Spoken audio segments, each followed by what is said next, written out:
to our channel. So for this video guys, we're going to be reacting to the story of the whole story of Granny. Pretty scary, she's holding back like... And if you want to get shouted out guys, you got to follow us on all these and like every single post that you see in our videos. Well, it's time to get to it guys. Here is the whole story of Granny. Granny was born in Emboscada in Paraguay. Her parents had no work and lived in misery. To earn some money, her father went into drug trafficking. But you know, the criminal world always leads to disaster. At the age of 10, Granny's father came home with a lot of cash. He said he finished a job and that they could finally live decently. They moved in Romania in a house in the middle of the plains. They lived in isolation for 5 years, and Granny was not allowed to go to school. Granny's father never told her the truth. He had stolen a briefcase full of money from Bolivian traffickers during a drug exchange. Now they lived isolated, so they would never be found by those traffickers, and they were surely looking for them in Latin America. So to avoid contact with the outside as much as possible, they had false documents, they didn't drive, and Granny didn't go to school. Her mother taught her the English language at home, but one day, while they were eating, a group of men, with their faces covered, entered their home. Granny was 15 years old and was scared. These men had Kalishnikov. One of the men, the largest, approached the table, looking at her father. He was probably the boss. He asked her father, "Where is the money?" Her father replied, "I'm going to take it. It's there in the drawer." Her father got out of his chair, went to the drawer, and then took a baseball bat. At full speed, he ran to the leader of the group and hit his head with the bat. The man fell unconscious on the ground, while the other terrorists started shooting her father and her mother. Granny wasted no time. She passed through a small hole behind the sofa, and she ran away in the forest crying. Behind her, she could hear the terrorists following her. She kept running through the trees without knowing where she was going. After 20 minutes, she stopped and rested. They were no longer following her.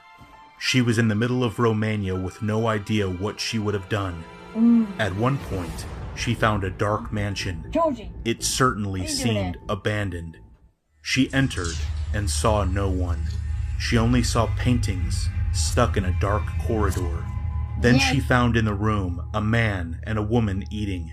The man was named Charlie, and his wife, Ava. He was an Italian painter and very warmly welcomed Granny, who ate carbonara pasta with them and told him all her story. Charlie and Ava were shocked. They decided that the next day they would report everything to the police, but they didn't know they never would. There was Krasue in that mansion, the previous wife of Charlie, that was waiting for them to fall asleep to kill them. That night, while Granny, Charlie, and Ava were sleeping, Krasue started to issue moans and weird sounds through the walls. Granny woke up, opened the door, and saw Krasue. That terrifying floating head looked at her for a few seconds and said, "Run!" Granny ran away from the mansion, leaving behind those terrifying screams. Krasue had spared her because she only wanted one thing: take revenge by killing Charlie and his wife. While Krasue killed Charlie, who would later become the ghost of the mansion, Granny ran into the forest. She managed to get to a road where she fell asleep. The following morning, she was found by the police who asked her some questions. Granny confessed everything, but said nothing about what had happened in the mansion. Therefore, she was entrusted to an orphanage where she grew up and where she came of age. When she was 18, she started working in a bar and put money aside. One day, she returned to her home in the middle of the woods. The house had been nearly destroyed since they killed her parents, but it was still there.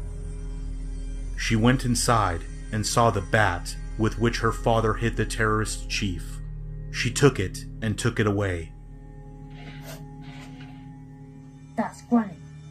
Granny was very good at talking to people and managed to have a job as a cook in a luxury restaurant, so she started putting aside a lot of money. There, she also met a very kind waiter, Grandpa. Grandpa. After a few months, they got engaged.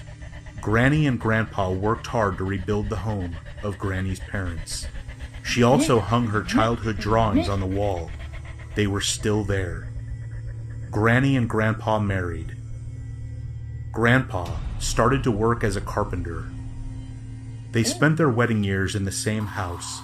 Later, they had a daughter, Angeline, Slendrina's mother. One day, Grandpa, exploring the places near Granny's house, discovered a mansion.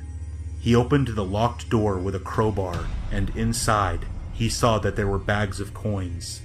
He began to pick them up, but Krasu came out of the darkness and bit him in the chest. Granny had never told him about that mansion.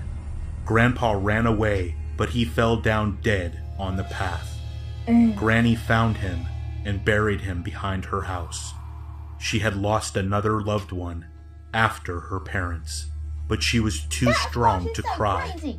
She understood that her life could not have been better. After 7 years, a little boy called Simon, Slender Man, came in her house. He had lost his parents. Granny welcomed him, and she took care of him. Angeline and Simon grew together, and they fell in love when they were 17. Then, in the forest, a black dog, Good Boy, by biting Angeline's leg, sent the curse to her.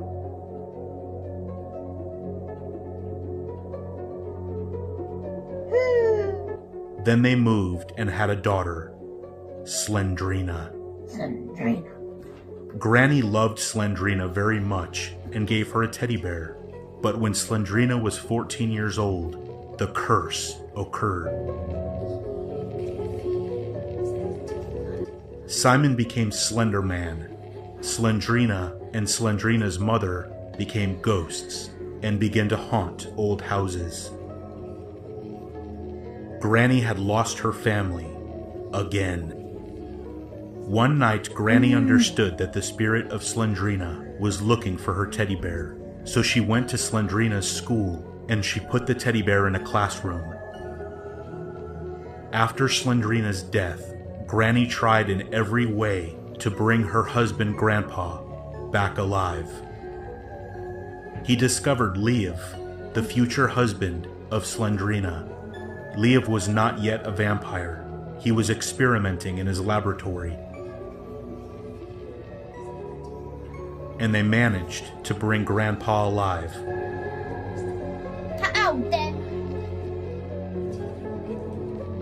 But he was strange. He looked like a zombie. What did it do with his head? After a while, Granny decided to take him in an old nursing home in Bulgaria. Then the disgrace of the castle happened, and Granny transformed into a zombie. She went to get Slendrina's diary and the teddy bear. To protect Slendrina's diary, Granny turned her house into a trap with puzzles and riddles to torture and kill any victim.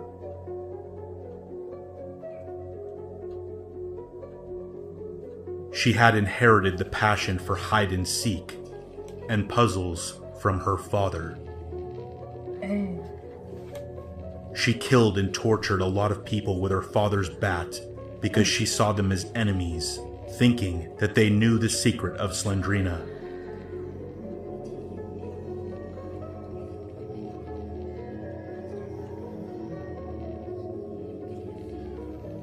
Pretty cool.